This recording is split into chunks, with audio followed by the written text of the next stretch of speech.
The SWAC says FAMU is the second best team in their division, but we have a publication that says they're the best team in all of black college football. Oh, yeah, it's locked on HBCU. Play my music.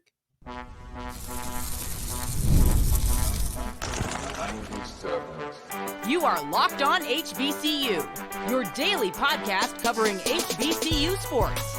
Part of the Locked On Podcast Network, your team every day.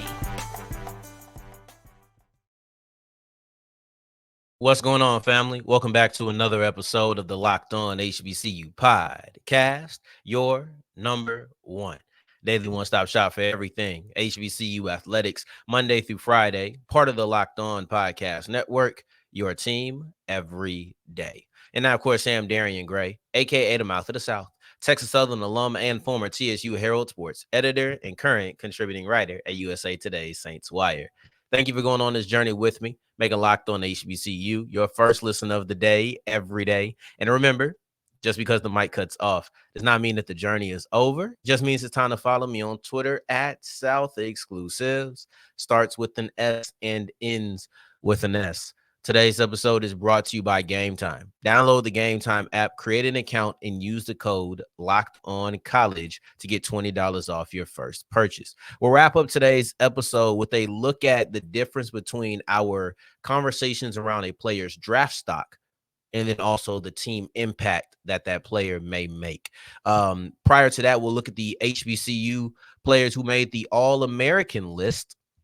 And we kick off today's episode with a look at the FAMU Rattlers because FAMU has gotten a little bit of love, and it's quite different than the respect they were paid in the SWAC polls by the conference themselves. Now, y'all understand, I didn't think that it was disrespectful that they had FAMU as second in the SWAC East. Part of that has to do with some of my questions around FAMU, but then a lot of it has to do with the fact that I do believe in Alabama State. So I think if you look at it from both ways, having the Hornets on top of the Rattlers, I was okay with that. I'm not betting on or against FAMU. I'm simply in wait and see mode, right? So I think that that's pretty neutral. You know, I may argue that neutral don't exist, but I think that that is pretty neutral, to be honest. I also had the luxury of not really doing rankings on my show. That's not what I enjoy to do, and I have creative control. So we don't do rankings on this show for real. We react to others, and we look at perception and storylines and things of that nature. And when you're looking at FAMU right now, FAMU is labeled as the second best team in the SWAC East by the SWAC. But if you look at BOXTOROW, they say that FAMU is the best team in all of black college football. And if I have to be honest, I don't know if there is a more appropriate team to start off the season with than the FAMU Rattlers, because objectively speaking, take your team and put them to the side.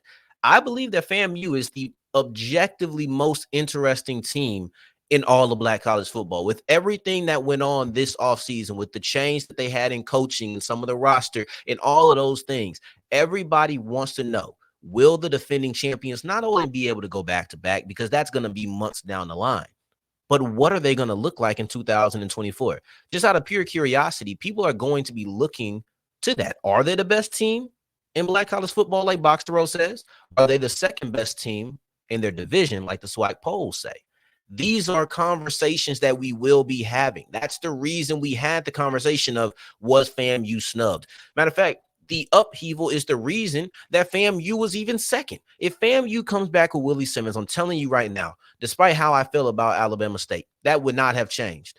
FAMU would still be the number one team in the SWAC East and would be the favorites to win the whole thing, right? Like, and at the same time, this does depend on who you're asking.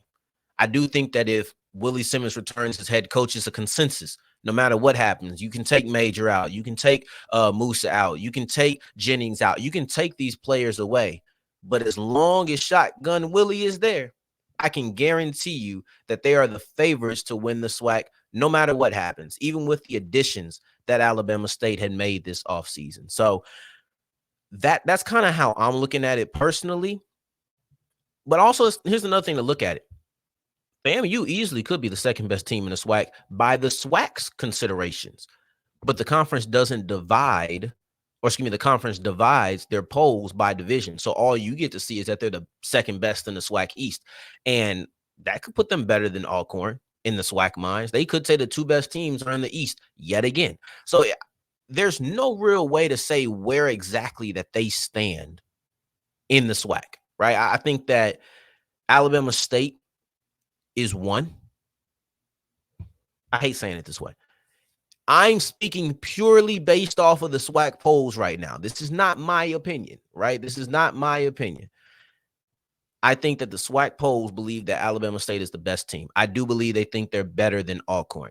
Then the question marks start to come in, and I don't know where 2 through 4 goes, 2 through 5 goes, right? You can see FAMU, Jackson State, Alcorn, PV. That mixture of 4 could be in any order if we just said, all right, rank all the best teams in the SWAC to the same people who voted on the SWAC preseason polls.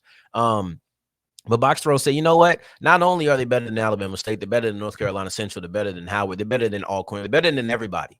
This is our number one team to end the season. It's our number one team to start the season. So I think that the varying results are very fun to watch, to see who believes what. Is it an Alabama State year? Is it a FAMU year? I think in the MEAC, there's not as much conversation. You see BOXTOROW, North Carolina Central at number 2, Howard at 3. That's very indicative of what not indicative, that's the exact same of what the MEAC preseason polls had. They had North Carolina Central at the top of the conference and then Howard at number 2. The only difference here is that BOXTOROW says FAMU will be on top of everybody. So 1 and 2 drops to 2 and 3. It's just that simple, right? But I might say arguably my biggest change when it comes to this that catches my eye is the fact that Alabama State isn't 4. So Alcorn actually comes in at 4. Alcorn comes in as the 4th best team in Black college football, and then Alabama State at 5. Now, that's what took me aback, because if I'm looking at the big teams that are getting the praise, I'm looking at the perception, and because this is all about perception and what you believe them to be before the season starts. This is no way in actuality. Alcorn has not been perceived like Alabama State has. They have not been perceived as FAMU has. I would have expected the top 2 teams from the SWAC to be FAMU and Alabama State. Place them in what order you want, but that was expected to be my top 2 teams in that conference. This is very interesting. This is something I enjoy to watch. They went out on a limb here. FAMU 1, North Carolina Central 2, Howard 3, Alcorn 4, Alabama State at 5. We'll see. Is this a statement of belief in Alcorn? Or is this a statement of a lack of belief in Alabama State? That's what you have to look at. You never know, though. You'll never know. So, matter of fact, let's get into it, because we do have an Alabama State player and an Alcorn State player here on the All-American, the HBCU All-American list. We have 1, 2, 3, 4, 5, 6, 7, 8 players on this list, and let's break down those and list those 8 as we continue with Locked On HBCU. Today's episode is brought to you by Gametime. Now, listen, if you're trying to make sure that you enjoy yourself on a good budget, Gametime is the place for you. If you're trying to go to an athletic event, for example, my guy Ross Jackson, he's out there in California. He went to an Angels game because, hey, we're enjoying training camp in California. Let's go to a baseball game. You know where he got his tickets from? Gametime. And he got them for less than $10 with some pretty good seats. You've been to the ballpark, you know that a lot of times there's good seats everywhere, but you're looking at that. But it doesn't stop at just baseball games or WNBA. Those are the things that are in at the moment, but it also extends to comedy shows, extends to theater plays, extends to concerts. All of those things, you can get tickets on Gametime. They're the best place for them. A lot of times the prices go down as you get closer to the event. So you're looking at Gametime with the flash deals, with the zone deals, with the just overall best prices, and I get to see where I'm sitting before I actually buy the seat. I get to see the stage. I get to see the field. I get to see whatever you want it to be for your event. I get to see all of that. I appreciate Gametime for it. It's the only place I would go. The best place for all of your last-minute ticket deals. Go to Gametime and make sure that you download the app, create an account, and you'll get and use the code Locked On College to get $20 off your first purchase. Today's episode is also brought to you by Factor Meals. Factor's no prep, no mess meals are great for anybody who is trying to get that summer bod together. Now, I understand that it's July and you may be sitting here like, summer bod? I don't know where you stay. In Texas, we still got a couple more months of the heat, so I can get that summer bod together, but maybe you want to make sure you get it right for late August, early September. I don't know everywhere's climate, but either way, maybe you just want to be in good health. Forget the summer bod, just be in good health. Factor Meals helps you for that. They have 35 different meals with more than 60 add-ons. So no more getting nervous of, I don't want to have the same meal over and over and over and over. Go ahead and get a little bit of mixed up, no redundancy, and enjoy yourself some really good meals. Head to factormeals.com/lockedoncollege50. Use the code lockedoncollege50 to get 50% off your first box plus 20% off your next month. That's code lockedoncollege50 at factormeals.com/lockedoncollege50 to get 50% off your first box plus 20% off your next month while your subscription is active.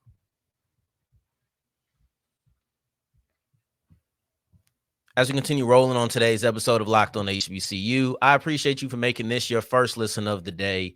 Every day for your second listen, make sure you're checking out Locked On Sports Today. It's the first of its kind, 24/7, all day, every day, live sports network on YouTube. Go to Locked On Sports Today and subscribe.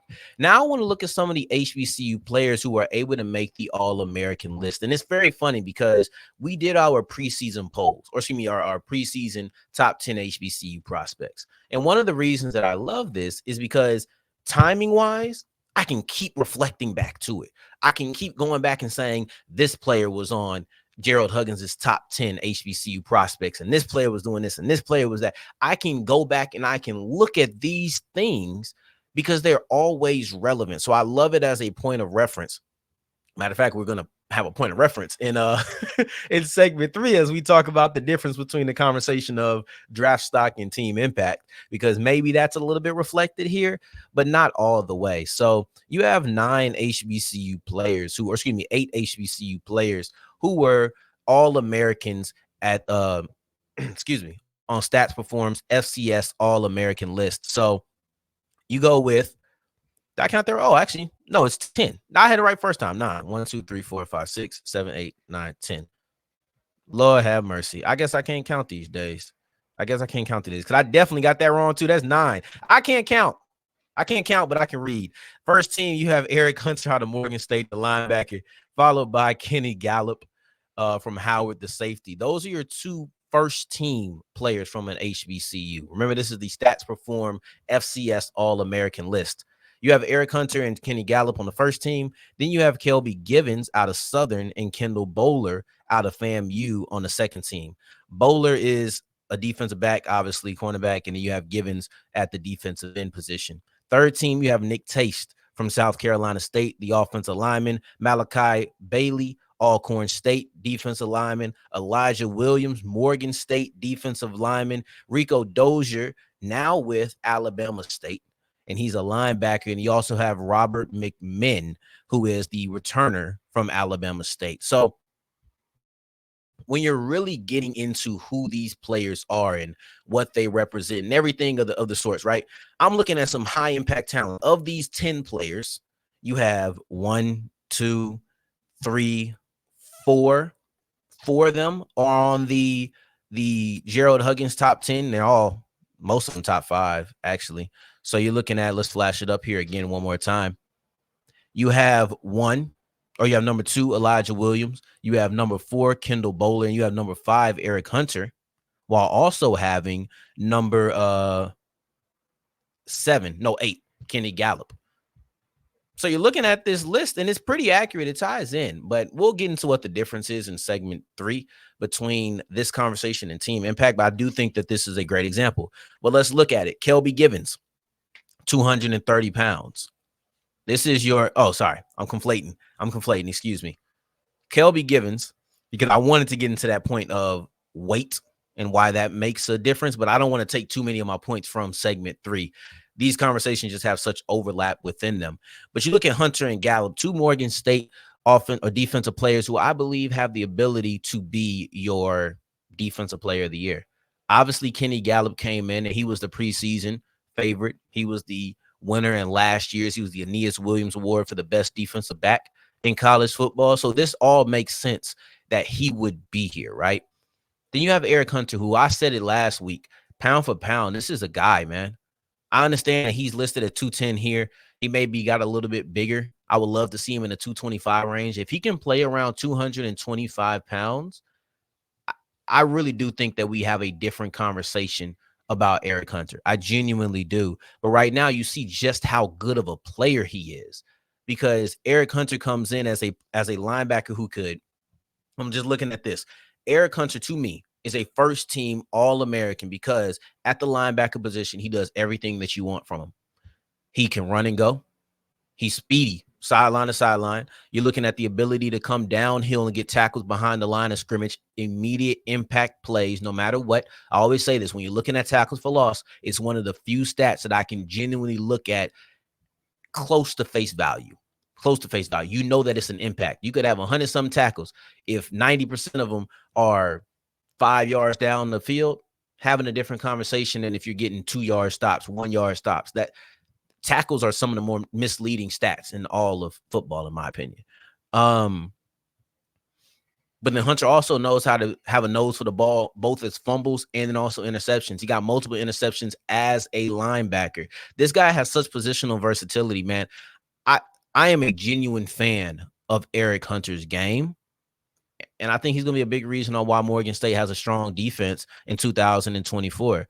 Ckelby Givens is the preseason SWAC Defensive Player of the Year. Coming off the edge, I think they expect him to lead the conference in sacks yet again. Kendall Bohler, defensive back out of FAMU. He's going to be holding down.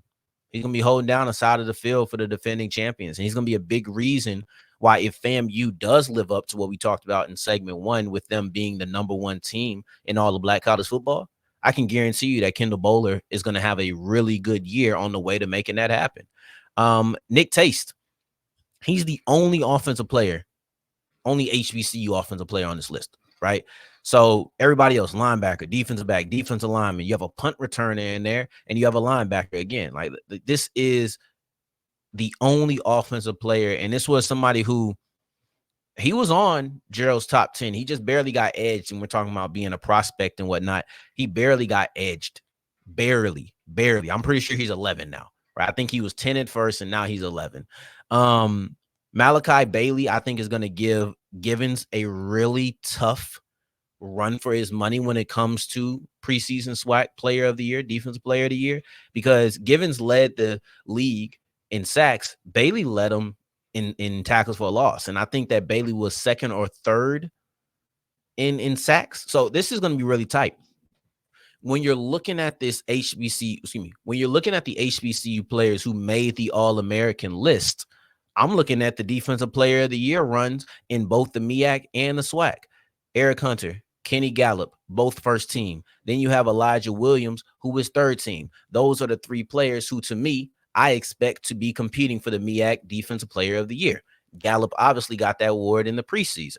Then you look at Ckelby Givens and Malachi Bailey, 2 defensive linemen, Bailey on third team, Givens on second team. I expect those to be defensive linemen when you combine tackles for a loss and sacks, who are both going to be very high in disruptive stats and will be competing for that Defensive Player of the Year within the Southwestern Athletic Conference. I think that these All-American lists really do tell that story. One thing that needs to be said, I don't think Davis Richard ever made an FCS All-American list. I could be wrong, but I don't think that he did. What that tells you is that the quarterback position was stacked. All right, like linebacker, defensive back, defensive lineman, offensive lineman. You could be the best player in your conference, and you're not an All-American at a certain position because that position is just stacked around the country. That's something I think that is very important to remember and mention. So I wanted to go ahead and do that. Now, as you push forward, another thing that plays a part in this is the whole aspect of draft stock versus team impact and team contributions. Now we can get to some of those points that I was about to get into as we wrap up today's episode of Locked On HBCU. Today's episode is brought to you by eBay Motors, and eBay Motors is the best place. Look, got something wrong with your car? Got to go ahead and take care of some parts. Buy some parts from eBay Motors. They are the best price that you can ask for. So it's just this simple to me. If I have something wrong with my car, why would I go to a dealership that's going to charge me an arm and a leg? Why would I go do that? I would rather just go to eBay Motors where I know I'm getting high quality at a great price and then say, okay, now can you do the labor? That's all that I need anyway. I got the parts. I made sure I put my car into my garage section. So I know that my little 2012 Honda Accord, I got the parts for that, guaranteed fit. So you go ahead and do that, get the parts shipped to you. Bada boom, bada bing. You ain't got to worry about a thing no more. Take it to the mechanic. Go to ebaymotors.com. That is the best place, the only place I would tell you if you have car troubles that you should buy your parts from. So go ahead and go to ebaymotors.com. That is ebaymotors.com. Let's ride. As we're wrapping up today's episode of Locked On HBCU, I appreciate you for making this your first listen of the day every day for your second or making all the way to segment 3. And I thank you 2 times for that. Thank you. Thank you. Draft consideration versus team contribution. This is another reflection on the HBCU top 10 prospect list that we did with Gerald Huggins. I'm not going to flash it up again because I did it already in the middle of the show when I was looking at the All-Americans. But you see somebody like Elijah Williams, who is third team. Or you see somebody like, I really think Erick Hunter being first team speaks so many volumes. But let's use Erick Hunter. He's the perfect example. Draft stock and team impact do not always align because what you're able to do in college, you may not be able to do in the pros. Erick Hunter is 210 pounds as a linebacker. That simply is not going to cut it. It's not going to cut it in the NFL, right? So, like, if we're talking about draft stock, I have to bring up the fact that he's light. But if I'm talking about what he could do at Morgan State, his weight really isn't a big deal unless you're talking about his ability to block shed, and maybe that impacts things, right? Maybe his weight impacts his ability to shed blocks. But other than that, what he does on the field is what he does on the field. To me, when you're looking at draft consideration, you're hoping that the positives continue and the negatives are minimized. That's what you're hoping. Because you can get away with some bad habits. You can get away with some bad habits on the collegiate level. This is not specific to HBCUs. This is not specific to the FCS. This is simply a fact of college. You can get away with some bad habits, but once you get to the NFL, you got to cut them out. There's certain things we just won't take on in the league. That's just factual. For example, Hunter being 210 pounds. I love Hunter, which is the reason I feel comfortable saying this about him as opposed to any other player, because if you've heard me talk about the linebacker for Morgan State, Hunter, you know what I think of him as an individual player.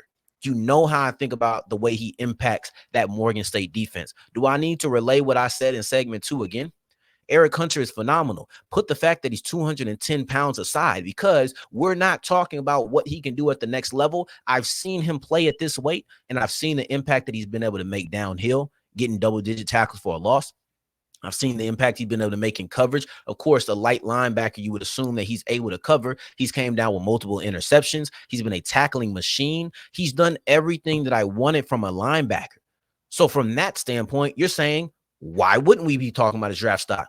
Man, maybe the University of Virginia can talk about this. Maybe the South Carolina can talk about this. Maybe LSU can talk about this because those players, the way they perform, I believe have a direct connection to their draft stock. I don't feel that way about HBCU players. So if I were you, unless you can compartmentalize those conversations, which I hope you can do while you're listening, I just wouldn't engage in those talks. I wouldn't sit here and be like, okay, if so-and-so does this and this and this, man, you know the special requirements that you need for an HBCU player to up his draft stock. If that guy ain't doing against a bigger school, it probably don't matter. It probably don't. Like Isaiah Land, when they faced North Carolina, he wasn't in. He wasn't even there when they faced North Carolina. That was a big blow for him. I can talk about those draft stock things. I can compartmentalize, me personally. And there's a lot of other people who can. Maybe you can't. I don't know. Maybe you can. Maybe you can't. I don't want to assume anything. So that's why I say I put the disclaimer. If you can, then do that. But if you can't, don't worry about it, man. I just think there's too many factors that go into determining who you are in the draft world. For example, Givens, he's 230 pounds. That's not going to cut it. I don't think that he'll get drafted at 230 pounds, no matter how productive he is this year, unless he just beats the FCS sack record or something. That's just how I feel. Maybe a little bit off because Land probably would have got drafted if he came out after the Buck Buchanan Award, but he would have to reach extreme heights. That's why when Elijah Williams, he's third team, 270 pounds, you boost him up to 290 or 280, you put him on the inside. I'm having a different conversation about him now, especially if he can keep his twitchiness. This is a different conversation. How HBCU athletes perform on the field does not immediately connect to their draft stock. So I would not waste my time thinking about what a player needs to do right now. If I'm a fan, I would sit there and enjoy and be like, okay, Erick Hunter impacts this game because he takes away this section of the field, because he's such a good run defender. Him and Elijah Williams both may be undersized for where they're supposed to be or not be the right prototypical build. But what they do on Saturdays is so big and so impactful that you have to overlook it. That's the difference between draft stock and team contribution. You have to project what a player can look like at the next level as opposed to just focusing on their impact today. Two completely different conversations that I love separating. I enjoy it a lot. I just don't know about you. Now, on Friday's episode, we'll be back with the Norfolk State competition. Otto Coons, the first team preseason All-MEAC quarterback. He might not even be the first team Norfolk quarterback come week 1. Let's break that down on Friday's episode. Until the next time that we hear each other, family, take care, stay blessed. Peace.